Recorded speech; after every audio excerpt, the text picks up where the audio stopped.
15ನೇ ಪ್ರಶ್ನೆ.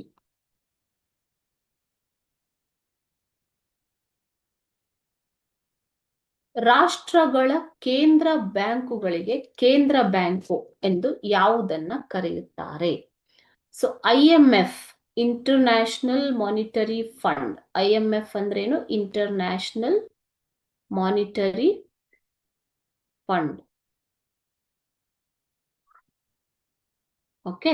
ಸೊ ಅಂತಾರಾಷ್ಟ್ರೀಯ ಹಣಕಾಸು ನಿಧಿ ಅಂತ ಹೇಳ್ತಾರೆ ಇದನ್ನ. ಅಂತಾರಾಷ್ಟ್ರೀಯ ಮಾನಿಟರಿ ಅಂತಂದ್ರೆ ಹಣಕಾಸು ನಿಧಿ. ಓಕೆನಾ?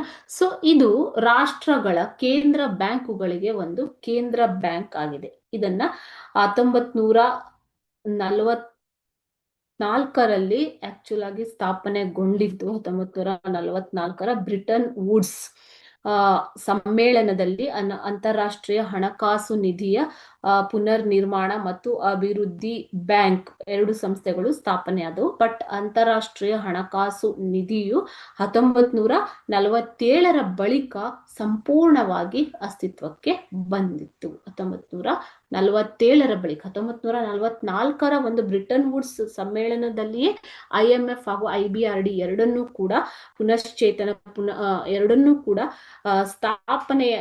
ಸ್ಥಾಪನೆಯಾದವು. ಎರಡನ್ನೂ ಕೂಡ ಸ್ಥಾಪಿಸಬೇಕು ಎನ್ನುವಂತಹ ಅಂಗೀಕಾರವಾಗಿ ಸ್ಥಾಪನೆಯಾದವು ಬ್ರಿಟನ್ ವುಡ್ಸ್ ಸಮ್ಮೇಳನದಲ್ಲಿ. ಆದರೆ IMF 1947ರ ಬಳಿಕ ಸಂಪೂರ್ಣವಾಗಿ ಕಾರ್ಯರೂಪಕ್ಕೆ ಬಂದಿತು.